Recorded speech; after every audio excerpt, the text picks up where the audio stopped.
কে, কে খেয়েছেন বলেন তো? চিংড়ি মাছের ঘিলু আর পা এভাবে রান্না করে। এটা খুবই মজার একটা খাবার। আসসালামু আলাইকুম। চলে আসলাম ছোট্ট একটি ভিডিও নিয়ে। আশা করি সবাই ভালো আছেন। আমিও খুব ভালো আছি। এটা খুবই মজার একটি খাবার। আমি আগে কখনো রান্না করিনি।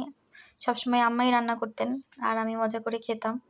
এবারও সেম বাড়িতে যাওয়ার পর ছোট বোনের হাসব্যান্ড নিয়ে আসছিল। আম্মা রান্না করেছিল এবং ওটা খেয়েছি এত মজার যে আমি চিতলমারি বাজারে গিয়ে লাইনে দাঁড়িয়ে তারপর ঢাকা আসার সময় কিনে নিয়ে আসছি। রান্না খুবই ইজি।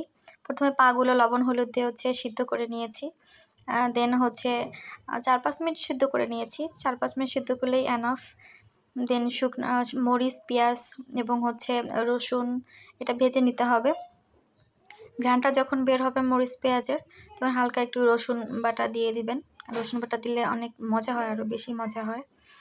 আর এটা শুধু আমার প্রিয় না, এখন এটা আমার বাসার সবার পছন্দের। হালিমার, তাসকিনের ওদের খুব পছন্দের হয়ে গেছে খাবারটা এখন।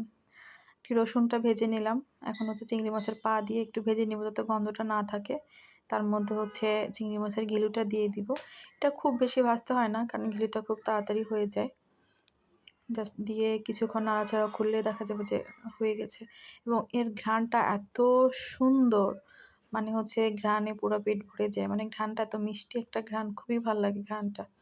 আর আমি যখন রান্না করি মনে হয় তখন রাত 10:30 বাজে। মানে হঠাৎ করেই মনে পড়ছিল যেটা নিয়ে আসছি এটা তো টেস্ট নষ্ট হয়ে যাবে, তাই এত রাতে রান্না করা। আর একটু দিয়ে দিলাম যাতে একটু ইয়াটা বেশি হয়, ঘন হয়। কারণ পাটা খুবই কম, হাফ রান্না করছি। আধা কেজি কিনে নিয়ে আসছিলাম 200 টাকা দিয়ে। দেন হয়ে গেছে।